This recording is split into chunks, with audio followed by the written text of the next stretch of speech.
Some years, the league MVPs are obvious. Some years, it's a debate. In some years, the MVP wasn't even the best player on his own team. Were these guys really the best players in baseball, or were there other non-skill factors involved? Now, I know that before Moneyball, home runs, RBIs, and batting average were all king. Clutch was real, and some people would still argue that it is, and the looks test was really important too. Add in the fact that these awards are chosen by writers who went to journalism school and maybe never became the most astute students of baseball, and you can see how some years the voters go off the rails. Perhaps their journalistic background makes them fall in love with the storyline of a player or team to the detriment of a player whose team isn't having a Cinderella season. It also might not be fair to simply look at WAR to compare the more deserving winners, so where I'm able to, I'm going to try using a mix of historical and modern stats to show that these decisions could maybe have been corrected at the time. And as always, none of my takes are facts. You're free to disagree with them. In fact, it's probably more interesting if you don't agree, but I'm going to try to convince you anyway. First up, 1961, Roger Maris wins over Mickey Mantle. Okay, granted, Maris barely squeaked by Mantle, finishing 202 to 198 in voter point. One extra first place vote to Maris made the difference.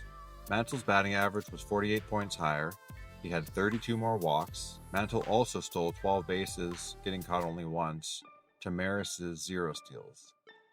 On defense, Roger Maris had 9 errors to Mantle's 6, and Mantle had 28 more putouts than Maris. Another deserving winner would have been Norm Cash, who led the AL in batting average at 361, on-base percentage at 487, and hit 41 home runs and 132 RBIs.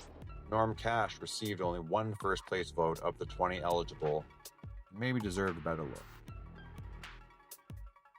Next up, Don Baylor's 1979 American League MVP. Baylor received 20 of the 28 first-place votes for this season, where he had 120 runs, a league-leading 139 RBIs, and batted .296. I said WAR isn't a fair benchmark, but just to give you an idea of how Baylor's season ranked, he would have been tied for 24th in the AL for that season, behind teammates Brian Downing in 13th and Bobby Grich in 9th.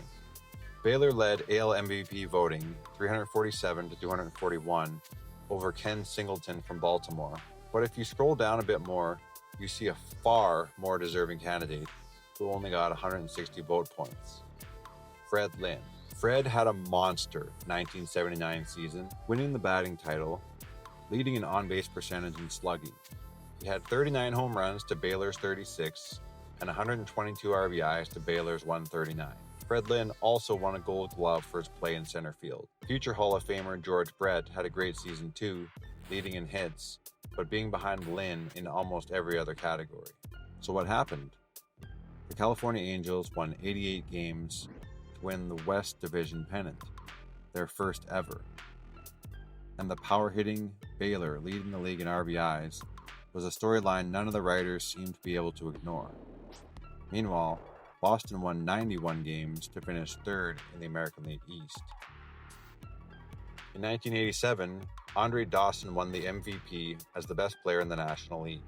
Dawson led the National League in both home runs and RBIs, and even won a Gold Glove despite being 17th in putouts, 11th in assists, and 9th in fielding percentage. Dawson didn't seem to get penalized this season for being on a weak team, as the Cubs finished dead last in the NL East in 1987. Other more deserving players that year include Tony Gwynn of the San Diego Padres and Eric Davis of the Cincinnati Reds. Gwynn won the batting title, but that is the least sexy of the 3 parts of the Triple Crown. Gwynn was also second in the NL with 56 stolen bases and second in on-base percentage.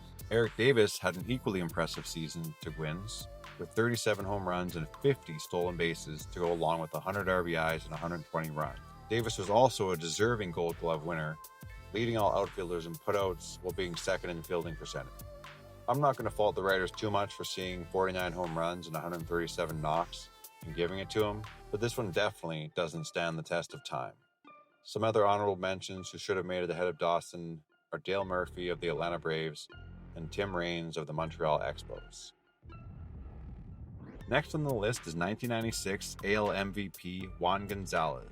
Gonzalez narrowly edged out Alex Rodriguez of the Seattle Mariners 290 to 287.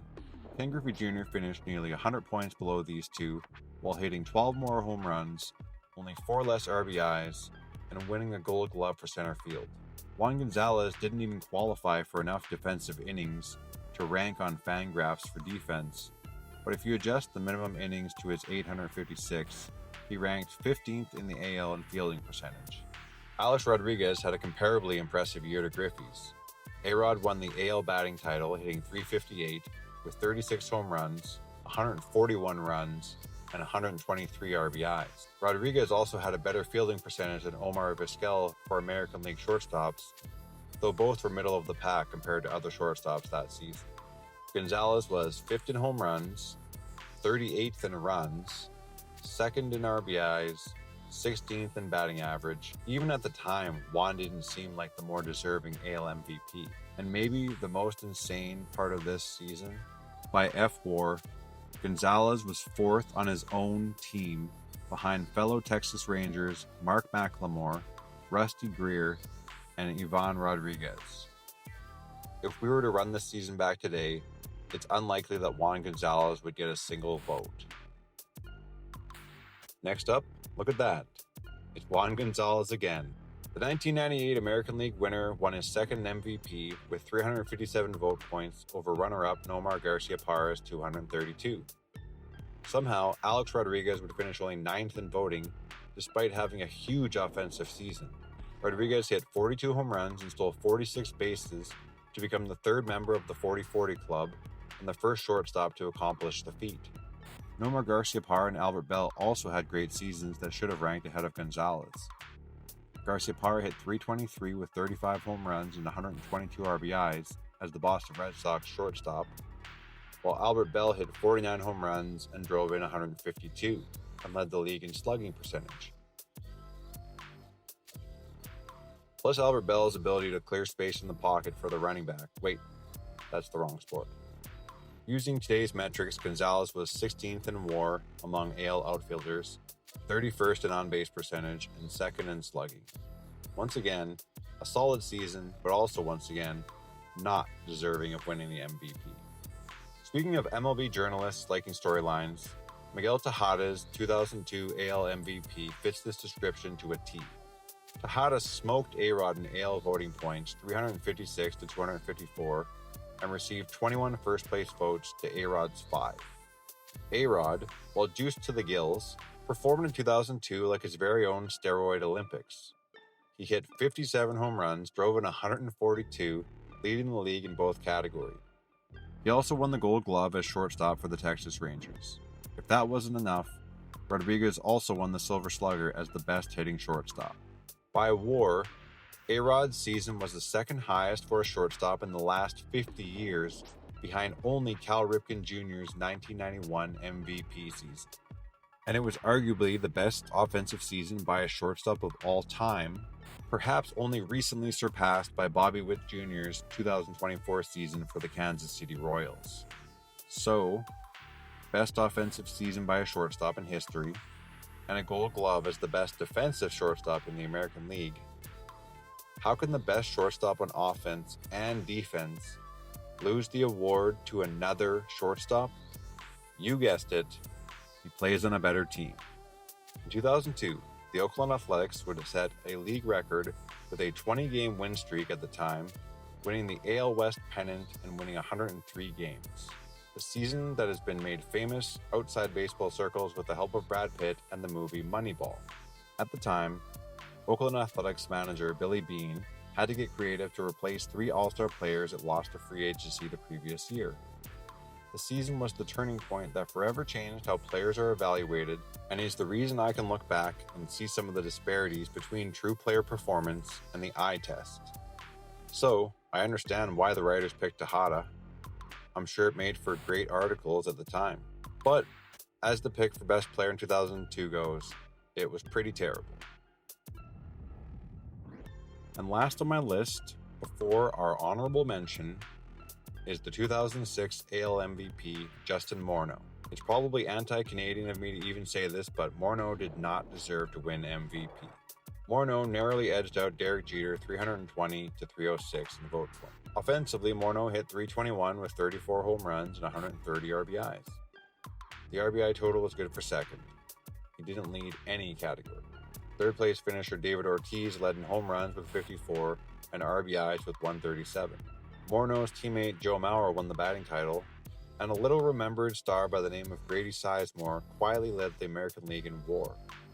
Sizemore hit 28 home runs, 52 doubles, and 22 stolen bases for a weak Cleveland team that finished fourth in their division.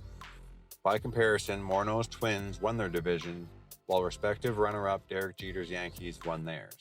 Again, this is an MVP award that would not stand the test of time using today's stats.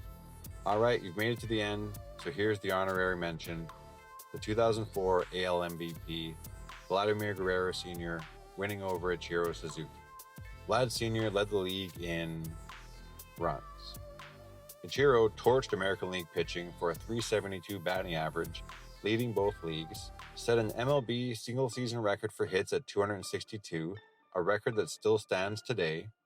Ichiro also won a Gold Glove, while Guerrero was 27th out of 30 qualified AL outfielders in 2004 for fielding percentage.